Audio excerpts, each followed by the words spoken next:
저녁 식탁에 앉아있는 내 모습이 얼마나 부자연스러운지 스스로도 알 수 있었다. 입꼬리는 올라가 있지만 마음속 어딘가에서는 계속해서 경보음이 울리고 있었다. 은주야, 이 반찬 어때? 내가 좋아할 것 같아서 특별히 만들어 봤는데. 시어머니의 목소리는 여전히 따뜻했다. 결혼한 지 2년이 지났지만 어머님은 늘 나를 친딸처럼 챙겨주셨다. 그래서 더욱 마음이 무거웠다. 정말 맛있어요, 어머님. 손맛이 달라요. 나는 억지로 웃음을 지으며 대답했다. 실제로 맛있기도 했지만 지금은 음식 맛에 집중할 수 있는 상황이 아니었다. 그런데 말이야. 어머님이 젓가락을 내려놓으시며 말을 이었다. 나는 몸이 움츠러드는 것을 느꼈다. 이런 식으로 시작되는 대화는 대부분 부담스러운 내용이었다. 이 집을 지켜나가는 것도 쉽지 않구나. 요즘 경기도 어렵고 가게 운영도 예전 같지 않고 남편이 수저질을 하는 속도가 느려졌다. 그도 무언가를 예감하고 있는 것 같았다. 그래도 우리 가족이 있어서 든든하다. 특히 너희가 조금만 도와주면 얼마나 든든하겠니? 이 어미도 나이가 들어가니까 혼자 힘으로는 한계가 있더라. 어머님의 말씀은 직접적이지 않았지만 그 의미는 충분히 전달됐다. 내 가슴이 답답해졌다. 어머님, 저희도 최대한 도움이 되도록 노력하고 있어요. 나는 최대한 차분하게 대답했지만 내 목소리가 평소보다 높아진 것을 느꼈다. 물론이지, 물론이야. 너희가 얼마나 효부인지 내가 모르겠니? 다만, 이런 말하기가 참 그렇지만 가게 정리하면서 생긴 일들이 좀 있어서. 남편이 젓가락을 놓았다. 어머니, 정확히 어떤 상황인지 말씀해 주세요. 아이고, 뭐 대단한 건 아니야. 그냥 조금 정리해야 할 것들이 있다는 얘기지. 어머님은 말을 흐리셨지만 나는 이미 상황을 짐작할 수 있었다. 지난 몇 달 동안 느꼈던 어머님의 미묘한 변화들, 가끔 보였던 걱정스러운 표정들이 모두 이것과 연결되어 있었던 것이다. 식사가 끝나고 우리 방으로 들어와서야 나는 남편의 팔을 붙잡고 속삭였다. 여보, 우리 시어머니 빚 대신 갚아야 하는 거 아니야? 남편은 한동안 말이 없었다. 그 침묵이 이미 답이었다. 얼마나 되는데? 아직 정확히 모르겠어. 어머니가 자세히 말씀 안 해주셔서. 모르겠다고. 우리가 책임져야 할 일인데 모른다는 게 말이 돼? 내 목소리가 생각보다 날카로웠다. 남편의 얼굴이 굳어졌다. 은주야, 일단 진정해. 내가 알아볼게. 진정하라고. 우리 미래가 걸린 문제인데. 나는 창밖을 바라봤다.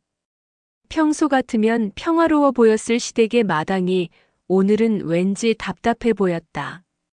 결혼 전에 상상했던 화목한 가정의 모습과는 너무 다른 현실이 눈앞에 펼쳐지고 있었다.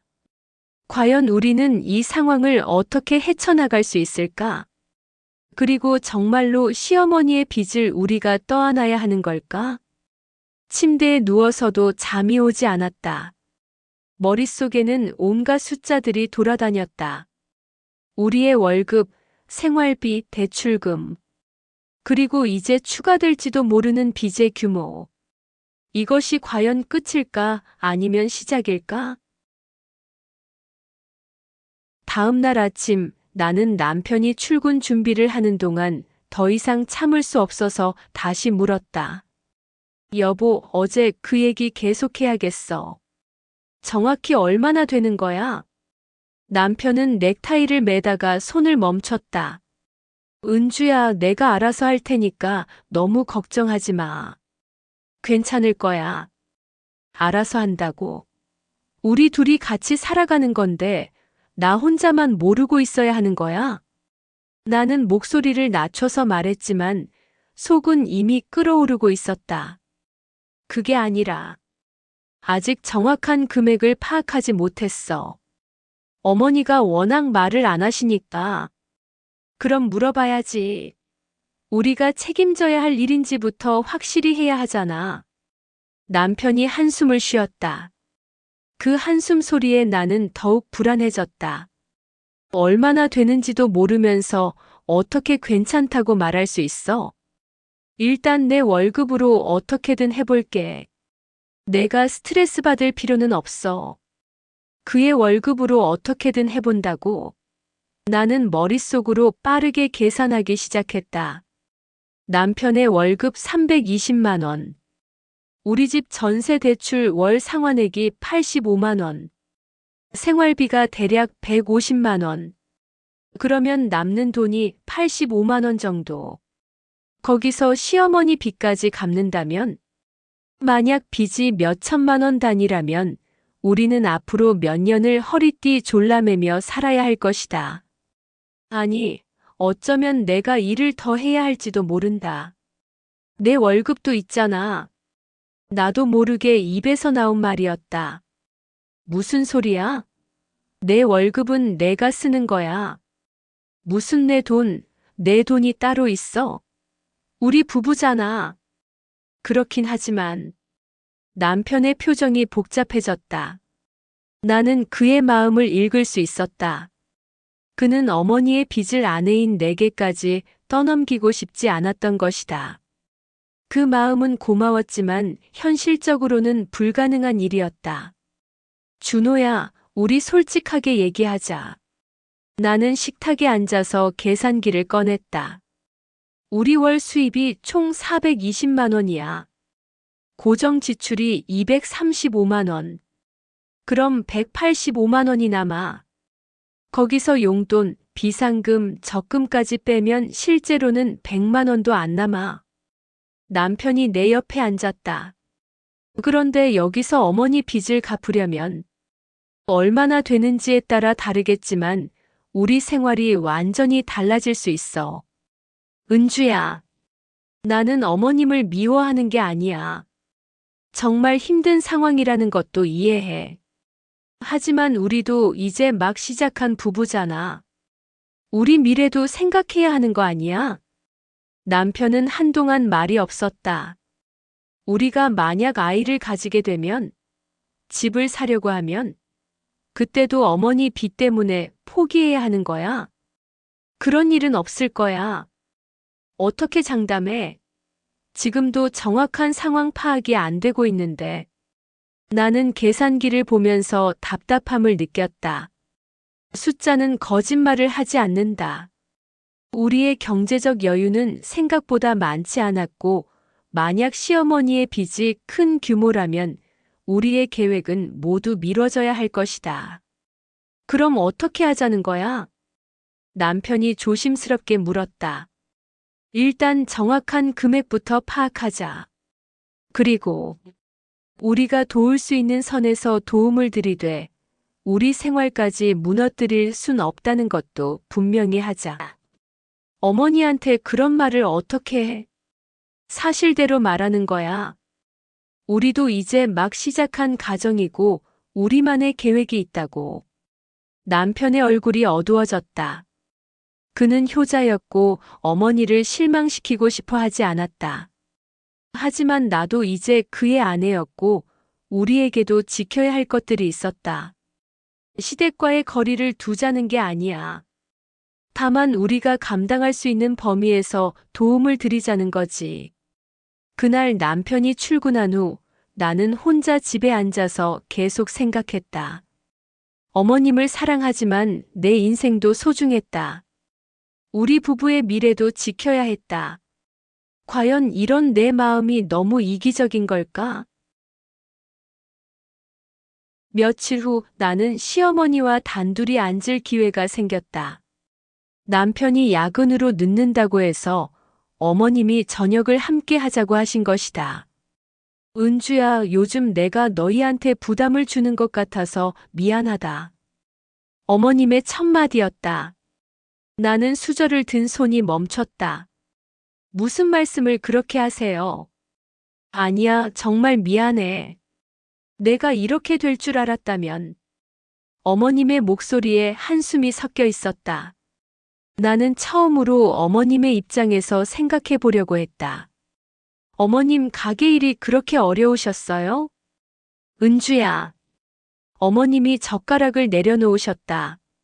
내가 너한테 이런 얘기를 해도 되는지 모르겠지만 내가 우리 가족이니까 알아야 할 것 같구나. 나는 고개를 끄덕였다. 네, 말씀해 주세요. 처음에는 정말 잘 됐었어. 가게를 시작한 지 3년 정도까지는 손님도 많고 수입도 괜찮았지. 준호 아버지가 돌아가신 후에 내가 뭘 할 수 있을까 고민하다가 시작한 일이었는데 어머님의 눈가가 촉촉해졌다. 그런데 코로나가 터지고 나서부터는 완전히 달라졌어. 손님이 뚝 끊겼지. 그래도 처음에는 금방 나아지겠지 했는데 몇 달이 지나도 1년이 지나도 그때 문을 닫으셨으면 좋았을 텐데요. 그렇지, 그때 정리했어야 했어. 근데 그게 말처럼 쉬운 게 아니더라. 이미 들어간 돈도 있고 직원들도 있고. 그리고 솔직히 말하면 자존심도 있었어. 어머님이 한숨을 깊게 쉬셨다. 준호 아버지가 살아계셨다면 이런 일은 없었을 거야. 그 사람은 계산에 밝았거든. 나는 너무 감정적으로 일을 처리했나 봐. 어머님. 그래서 버텼지. 적금도 깨고 집 담보대출도 받고. 그래도 안 되니까 결국.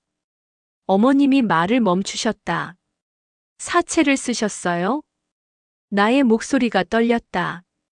응. 그게 그렇게 무서운 사람들은 아니야. 아는 사람 소개로 만난 사람들이고. 처음에는 이자도 괜찮다고 해서. 하지만 나는 알고 있었다. 사채의 이자가 얼마나 무서운 속도로 불어나는지. 지금 얼마나 되세요? 원금이 8천만 원 정도 되고 이자까지 합치면 아마 1억 2천 정도 될 거야. 나는 숨이 막혔다. 1억 2천만 원. 우리 월급으로는 상상도 할 수 없는 금액이었다.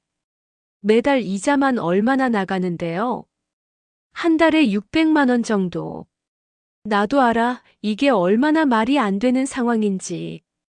그래서 가게 정리하고 이 집도 팔아야 한다고 생각하고 있어. 집을요? 응. 이 집 시세가 한 3억 정도 될 거야. 그걸로 빚을 다 갚고 나면 1억 8천 정도 남을 텐데 그걸로 작은 전세라도 구해서 살려고. 나는 어머님을 바라봤다. 평소에 당당하고 씩씩해 보이셨던 어머님이 지금은 너무나 초라해 보였다. 근데 은주야, 내가 너희한테 부탁하고 싶은 게 이 집이 우리 가족의 터전이잖아. 준호도 이 집에서 자란 아이고 너도 이제 이 집 며느리고. 어머님의 목소리가 떨렸다. 만약 너희가 조금만 도와준다면 이 집을 지킬 수 있을 것 같아서. 물론 억지로 하라는 게 아니야. 다만 너희가 할 수 있는 선에서만. 나는 복잡한 마음이 들었다. 어머님의 처지가 이해가 되면서도 동시에 우리의 현실도 생각이 났다. 어머님, 저희도 정말 도움이 되고 싶어요. 하지만, 알아. 너희도 살기 어려운 거 내가 모르겠니? 그래도 혹시나 해서. 그날 밤 나는 잠을 이룰 수 없었다. 어머님의 눈물 젖은 얼굴이 계속 생각났다. 하지만 동시에 1억 2천만 원이라는 숫자도 머릿속을 떠나지 않았다. 과연 이것이 누구의 잘못일까? 어머님이 너무 무모하셨던 걸까? 아니면 어쩔 수 없는 상황이었던 걸까? 그리고 우리는 정말로 이 모든 것을 함께 짊어져야 하는 걸까? 그날 밤 남편이 집에 돌아왔을 때 나는 어머님께 들은 이야기를 모두 전했다. 1억 2천만 원의 빚, 월 600만 원의 이자, 그리고 집을 팔아야 할지도 모른다는 상황까지. 그렇게 심각한 줄 몰랐어. 남편이 소파에 털썩 앉으며 말했다. 이제라도 알았으니까 현실적으로 대화해보자. 우리가 도울 수 있는 방법이 뭐가 있을까? 나는 남편의 반응을 기다렸다. 그런데 그가 보인 반응은 내가 예상했던 것과 달랐다. 사실, 은주야, 내가 너한테 말 안 한 게 있어. 나는 가슴이 덜컥 내려앉았다. 뭔데? 지난 6개월 동안 내가 어머니한테 매달 50만 원씩 드렸어. 뭐라고? 나는 그의 말을 제대로 듣지 못한 것 같았다. 매달 50만 원씩 6개월이면 300만 원을 내가 모르게 드린 거야? 은주야, 진정해. 내가 설명할게. 진정하라고. 300만 원이면 우리 적금 6개월치인데 진정하라고. 나는 목소리를 높이지 않으려고 애썼지만 배신감이 목구멍까지 차올랐다. 어머니가 정말 힘들어 하시는 걸 보고 그냥 조금씩이라도 도와드리려고 한 거야. 그럼 나한테 말을 했어야지. 우리 부부잖아. 너한테 걱정 끼치고 싶지 않아서. 걱정 끼치기 싫어서. 그럼 지금은 뭐야? 나 혼자만 바보가 된 기분이야. 남편이 머리를 감싸주었다. 미안해, 은주야. 정말 미안해. 나도 어떻게 해야 할지 모르겠어서. 6개월 동안 매달 50만 원씩. 그럼 우리가 왜 이렇게 생활이 빠듯했는지 이제 알겠네. 나는 지난 몇 달을 떠올렸다. 가끔 남편이 이번 달은 조금 빠듯하다고 말했을 때 나는 단순히 경기가 어려워서인 줄 알았다. 친구들과의 약속도 몇 번 취소했고 사고 싶었던 옷도 참았다. 너 때문에 내가 얼마나 많은 걸 포기했는지 알아? 은주야. 아니, 그것보다 당신은 대체 누구 편이야? 내 남편이야, 시어머니 아들이야? 내 목소리가 떨렸다. 결혼 2년 동안 이렇게 화를 낸 적이 없었다. 당연히 내 편이지. 우리가 부부잖아. 부부라면서 왜 혼자 결정해? 부부라면서 왜 나만 모르게 해? 정말 미안해. 앞으로는 모든 걸 상의할게. 앞으로는? 그럼 지금까지는 상의 안 해도 되는 거였어? 나는 남편을 바라봤다. 2년 전 결혼할 때만 해도 이 사람이 이렇게 중요한 일을 나 몰래 결정할 사람인 줄 몰랐다. 그리고 솔직히 말해봐. 50만 원으로 뭐가 달라졌어? 어머니 빚이 줄어들었어? 남편이 말이 없었다. 매달 600만 원씩 이자가 나가는데 50만 원이 무슨 소용이야? 그냥 우리 돈만 날린 거잖아. 그래도 조금이라도 도움이 됐다고. 어머님이 지금 1억 2천만 원 빚에 허덕이고 계시는데 나는 화가 나서 말을 멈췄다. 남편의 선의는 이해했지만 그 선의가 현실적으로는 아무런 도움이 되지 않았다는 사실이 더욱 화가 났다. 은주야, 그럼 어떻게 하자는 거야? 모르겠어. 나도 모르겠다고. 당신이나 몰래 이미 300만 원이나 써버린 상황에서 뭘 어떻게 하라는 거야? 300만 원은 내가 어떻게든 메꿀게. 어떻게? 또 나 몰래? 또 혼자 결정해서? 남편이 답하지 못했다. 당신은 내 남편이지 시어머니 아들이기만 한 게 아니잖아. 내가 소리쳤다. 결혼 후 처음으로 남편에게 소리를 지른 것 같았다. 우리 미래는, 우리 계획은, 우리가 아이 갖고 싶다고 했던 얘기는, 집 사고 싶다고 했던 얘기는 다 거짓말이었어. 아니야, 은주야. 그런 게 아니야. 그럼 뭐야? 당신한테는 어머니가 나보다 더 중요한 거야? 남편이 고개를 숙였다. 그 모습을 보니 더욱 화가 났다. 그날 밤 우리는 서로 등을 돌리고 잠자리에 들었다. 결혼 후 처음으로 서로에게 잘 자라는 인사도 하지 않았다. 나는 천장을 바라보며 생각했다. 과연 이 사람을 믿고 함께 살아갈 수 있을까? 앞으로도 이런 식으로 중요한 일들을 나 혼자만 모르게 결정할 사람과. 며칠 동안 우리는 서로 말을 거의 하지 않았다. 남편은 더 늦게 들어오기 시작했고, 나는 그가 어머님과 만나고 있다는 걸 알고 있었다. 하지만 더 이상 묻지 않았다. 물어봐도 솔직하게 말해주지 않을 거라는 걸 알았기 때문이다. 그러던 어느 일요일, 어머님이 우리를 부르셨다. 너희 둘 다 와라. 중요한 얘기가 있다. 식탁에 앉은 우리 세 사람의 분위기는 무겁기만 했다. 어머니, 무슨 일이세요? 남편이 먼저 물었다. 준호야, 내가 지난 6개월 동안 나한테 돈을 줬다는 걸 은주가 알고 있니? 나는 깜짝 놀랐다. 어머님이 이 얘기를 꺼내실 줄 몰랐다. 네, 알고 있어요.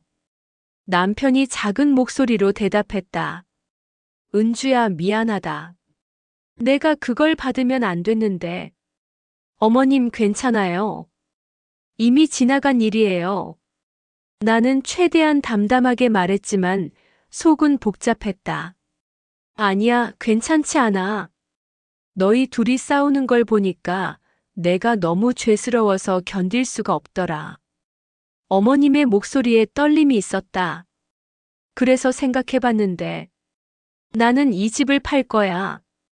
그리고 너희한테 더 이상 부담을 주지 않을 거야. 어머니. 남편이 놀라서 일어났다.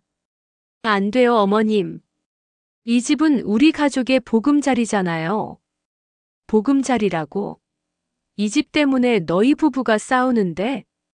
어머님이 나를 바라보셨다. 은주야, 솔직하게 말해다. 어머니가 어떻게 하는 게 좋겠니? 순간 모든 시선이 내게 집중됐다. 나는 잠깐 망설였다. 하지만 더 이상 돌려서 말할 수는 없다고 생각했다. 어머님, 저도 정말 어려워요. 응, 말해봐. 저는 어머님을 정말 좋아해요. 친어머니처럼 생각하고 있어요. 하지만 나는 한 번 숨을 깊게 들이쉬었다. 우리도 이제 막 시작한 부부예요. 우리만의 계획도 있고 꿈도 있어요. 어머님이 고개를 끄덕이셨다. 만약 어머님 빚을 우리가 책임져야 한다면 우리 가정도 무너질 수 있어요. 남편이 내 말을 끊으려 했지만 나는 계속했다. 1억 2천만 원이에요, 어머님. 우리 월급으로는 10년을 넘게 걸려야 갚을 수 있는 돈이에요. 그 사이에 우리는 아이도 가질 수 없고 집도 살 수 없고 아무것도 할 수 없어요. 은주야, 저도 최대한 도움을 드리고 싶어요. 하지만 우리가 할 수 있는 선에서요. 어머님이 고개를 숙이셨다. 그럼 얼마나 도와줄 수 있겠니? 월 100만 원 정도요. 그것도 2년 정도만. 100만 원? 어머님의 표정이 변했다. 매달 이자만 600만 원이 나가는데 100만 원으로 뭘 하라는 거니? 어머님, 그게 저희가 할 수 있는 최대예요. 정말. 며느리가 이렇게 계산적일 줄 몰랐다. 그 말에 나는 가슴이 찔렸다. 계산적이라뇨? 아니면 뭐야? 시어머니가 길거리에 나앉든 말든 자기 돈만 아끼겠다는 거 아니야? 어머님, 그런 말씀 너무하세요. 나는 목소리가 떨리는 걸 느꼈다. 너무한 건 누구야? 나는 지금 죽고 싶을 만큼 힘든데 며느리는 100만 원도 아깝다고 하고. 어머니, 그런 말씀 하지 마세요. 남편이 끼어들었다. 준호야, 넌 어느 편이니? 어머니 편이야, 아내 편이야? 어머님이 남편을 노려보셨다. 저는 남편이 말을 잇지 못했다. 당신이 선택해요. 내가 남편에게 말했다. 지금 당장 선택하세요. 어머님이 원하는 대로 우리가 모든 빚을 떠안을 건지 아니면 우리 가정을 지킬 건지. 은주야, 왜 이렇게 극단적으로? 극단적인 게 아니에요. 현실이에요. 나는 일어섰다. 어머님도 선택하세요. 집을 팔아서 빚을 정리하실 건지 아니면 아들 가정까지 다 망가뜨리실 건지. 은주야. 남편이 소리쳤지만 나는 돌아보지 않았다. 저는 이렇게 사는 거 지겨워요. 매일매일 돈 얘기만 하고 서로 눈치 보고. 이게 가족이에요? 어머님이 눈물을 흘리기 시작하셨다. 내가 이런 며느리를 둬서 이 고생을 하나 보네. 어머님이 그렇게 생각하신다면 저는 할 말이 없어요. 나는 가방을 들었다. 어디 가는 거야? 남편이 물었다. 친정해요. 며칠 생각해 볼 시간이 필요해요. 문을 나서면서 나는 뒤에서 들리는 어머님의 흐느끼는 소리를 들었다. 그리고 남편이 어머니, 괜찮아요라고 달래는 소리도. 결국 남편은 선택을 했다. 어머니를 선택한 것이다. 그 순간 나는 알았다. 우리 결혼이 위기에 놓였다는 것을. 친정에 도착했을 때 엄마는 내 얼굴만 보고도 무슨 일인지 알아차리셨다. 왜? 무슨 일이야? 나는 엄마 품에 안겨서 그동안 참았던 눈물을 터뜨렸다. 모든 상황을 다 말씀드렸다. 시어머니의 빚, 남편의 배신, 그리고 오늘 있었던 일까지. 1억 2천만 원? 아빠가 놀란 목소리로 되물으셨다.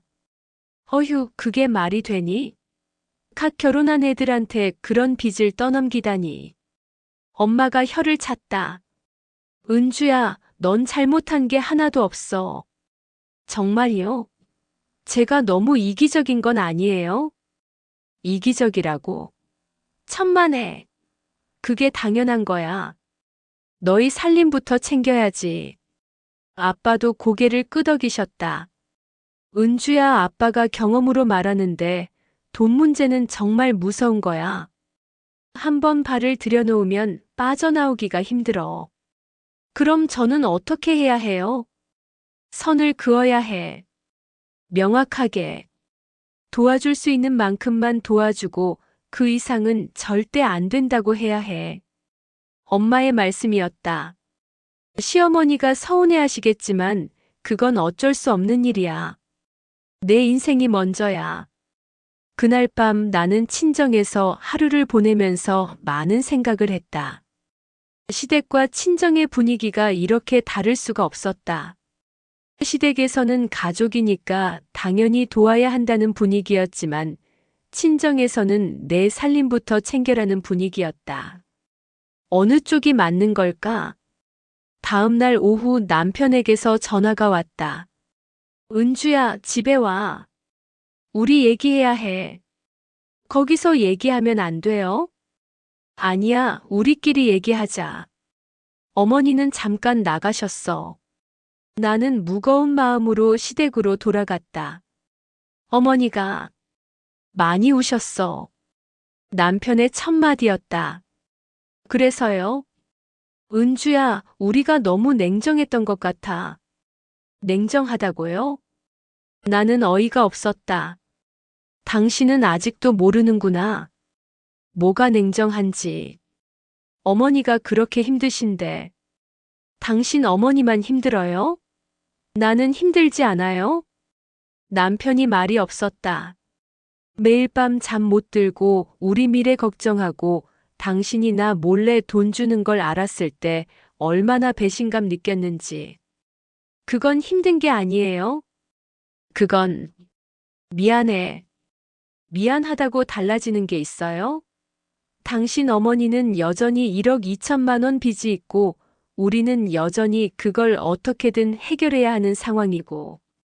나는 소파에 앉으며 말했다. 준호야, 솔직히 말해봐. 당신은 정말로 이 빚을 우리가 다 떠안아도 된다고 생각해? 그게, 아이는 우리가 아이 갖고 싶다고 했던 얘기는 10년 동안 빚 갚느라 아이도 못 가져도 괜찮다고. 남편이 고개를 숙였다.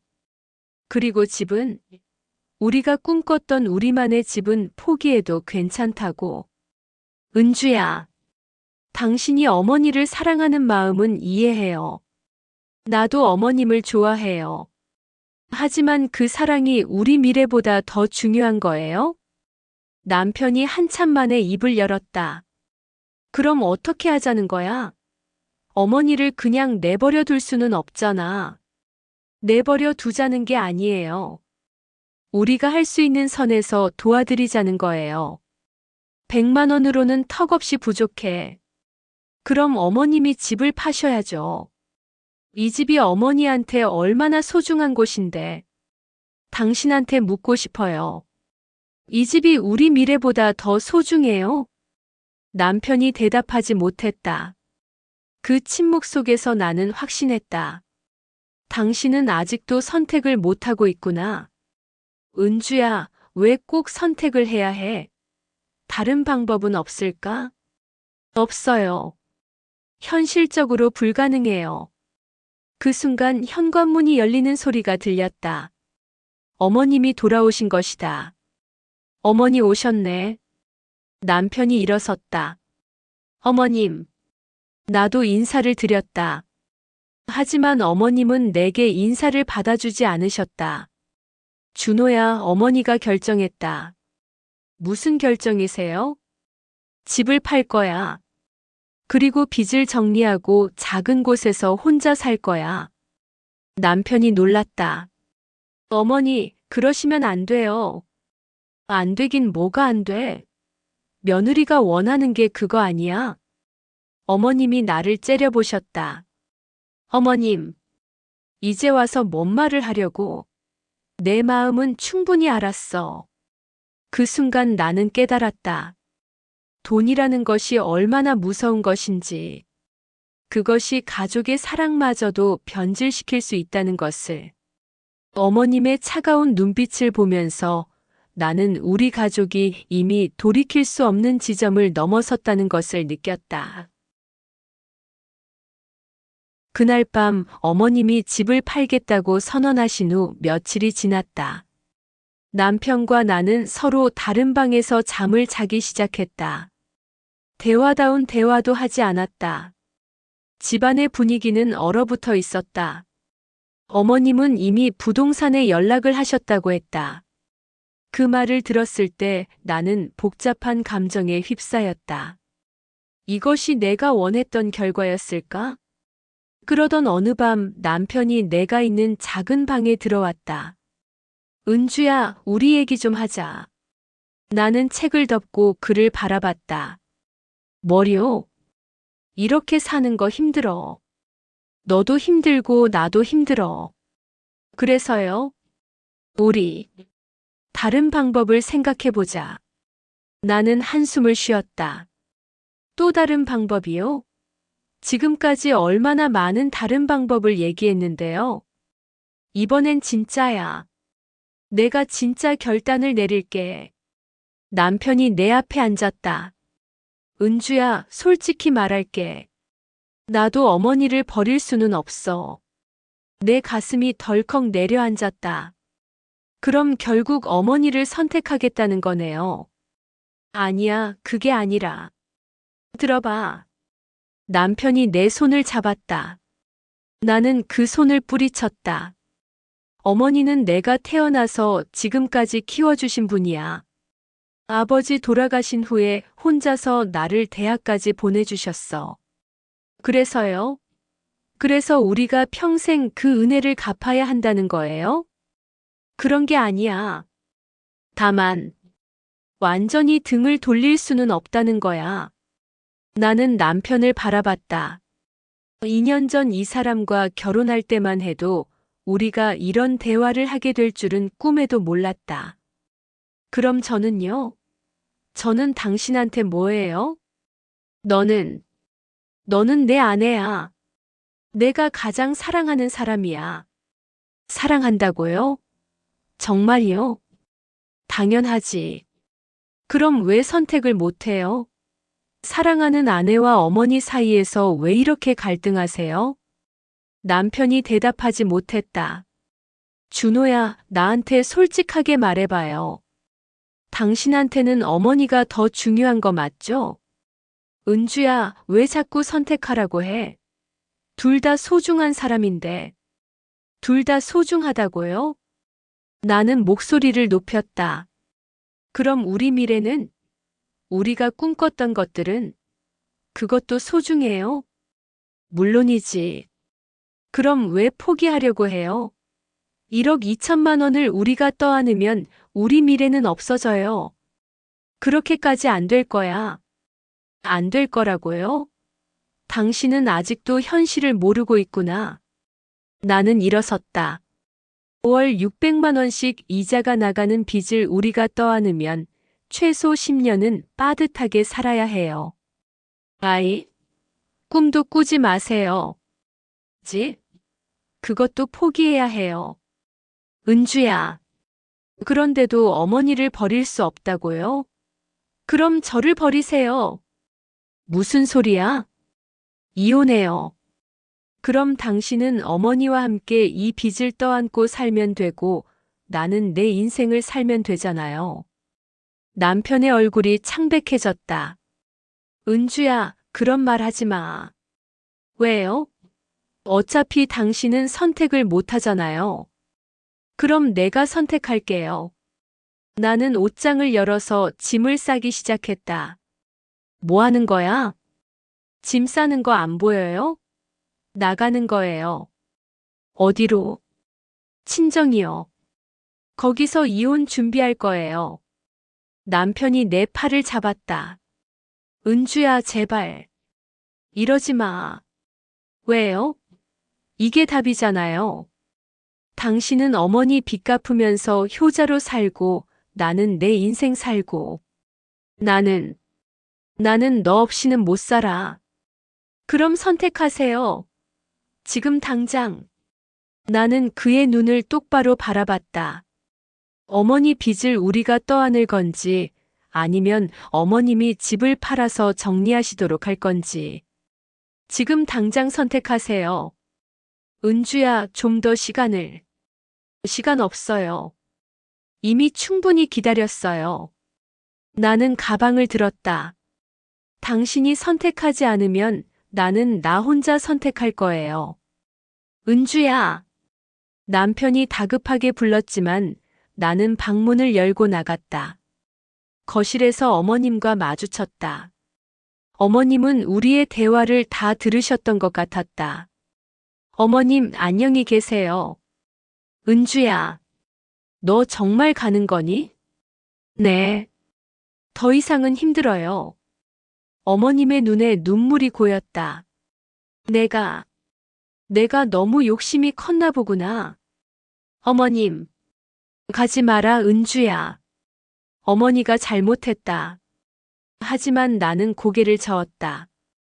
어머님이 잘못하신 게 아니에요.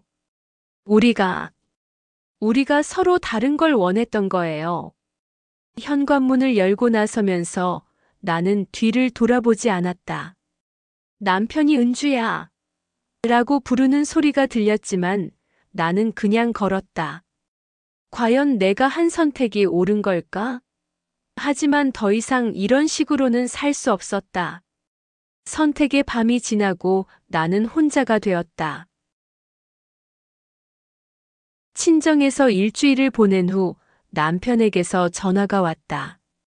은주야, 나 결정했어. 나는 가슴이 두근거렸다.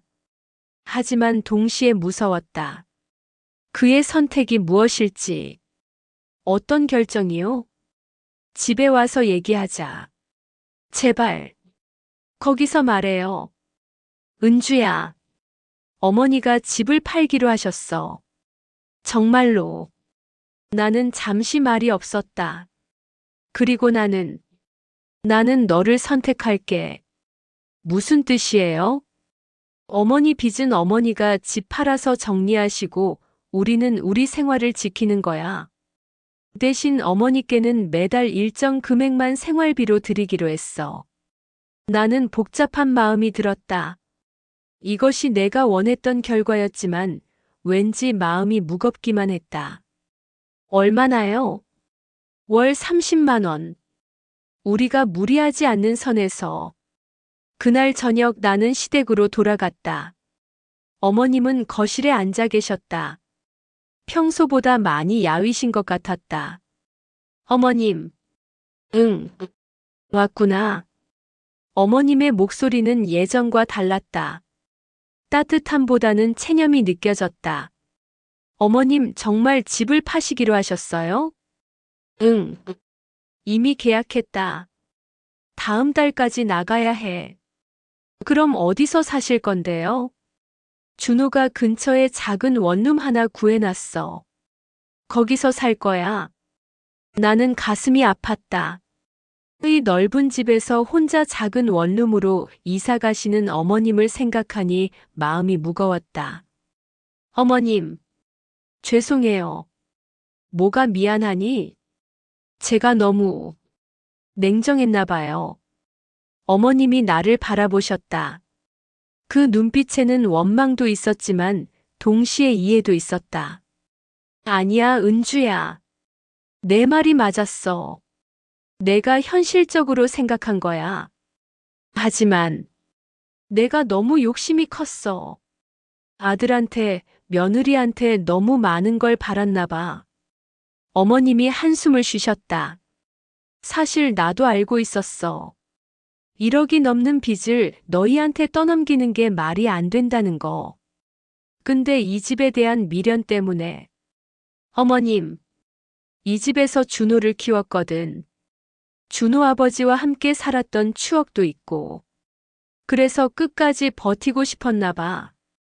나는 어머님 옆에 앉았다. 어머님, 저희가 더 자주 찾아뵐게요. 그리고 생활비도. 고마워, 은주야. 근데 너무 부담 갖지 마. 나도 이제 혼자 사는 게 익숙해질 거야. 그날 밤 남편과 나는 오랜만에 같은 방에서 잠을 잤다. 후회 안 해? 내가 물었다. 뭐? 어머니보다 나를 선택한 것. 남편이 한참 생각하더니 대답했다. 후회는 조금 해. 어머니가 너무 불쌍해서. 나는 그의 솔직함이 고마웠다. 하지만 이게 맞는 선택이라고 생각해. 우리도 살아야 하니까. 그래도 마음이 아파? 응, 많이 아파. 너도 그렇지. 나도 고개를 끄덕였다. 정말 많이 아팠다. 한 달 후 어머님은 정말로 작은 원룸으로 이사를 가셨다. 의사날 우리는 도움을 드렸지만 분위기는 여전히 어색했다. 어머님 자주 찾아뵐게요. 응, 고마워. 어머님의 대답은 짧았다. 그 후 몇 개월이 지났다. 우리는 매달 30만 원씩 어머님께 드렸고 가끔 안부를 여쭤보러 찾아뵈었다. 하지만 예전 같은 따뜻한 분위기는 돌아오지 않았다. 어머님은 예의상 우리를 맞아주셨지만 마음의 문은 열어주지 않으셨다. 나 역시 어머님 앞에서 편하지 못했다. 어느 날 남편이 말했다. 은주야, 우리가 원했던 게 이런 건가? 무슨 말이에요? 빚은 해결됐지만 가족은 망가진 것 같아. 나는 대답하지 못했다. 그의 말이 맞았기 때문이다. 우리는 경제적으로는 자유로워졌다. 더 이상 빚 걱정을 하지 않아도 됐고, 우리만의 계획을 세울 수 있게 됐다. 하지만 동시에 무언가 소중한 것을 잃어버린 기분이었다. 그해 겨울, 어머님이 감기에 걸리셨다는 소식을 들었다. 우리는 급하게 찾아가서 병원에 모시고 갔다. 어머님 괜찮으세요? 응, 괜찮아. 나이가 드니까 감기도 잘 안 낫네. 그날 어머님을 돌보면서 나는 많은 생각을 했다. 우리가 한 선택이 정말 옳았던 걸까? 돌아오는 길에 남편이 말했다. 은주야, 우리 어머님을 더 자주 찾아뵙자. 그래요. 그리고 생활비도 조금 더 드리는 게 어떨까? 50만 원 정도요? 응. 우리가 감당할 수 있는 선에서. 나는 고개를 끄덕였다. 그것이 우리가 할 수 있는 최선이었다. 지금 돌이켜보면 그 모든 일들이 꿈 같다. 돈은 갚을 수 있었지만 그날의 상처는 오래도록 남았다. 어머님과 우리 사이에는 여전히 보이지 않는 벽이 있다. 사랑은 남아있지만 예전 같은 따뜻함은 돌아오지 않았다. 때로는 생각한다. 과연 우리가 한 선택이 옳았던 걸까? 하지만 동시에 확신한다. 그때 다른 선택을 했다면 지금 우리 부부는 존재하지 않았을 것이라고. 돈보다 무거운 것이 있다는 걸 그날 우리는 배웠다. 그것은 바로 선택의 무게였다.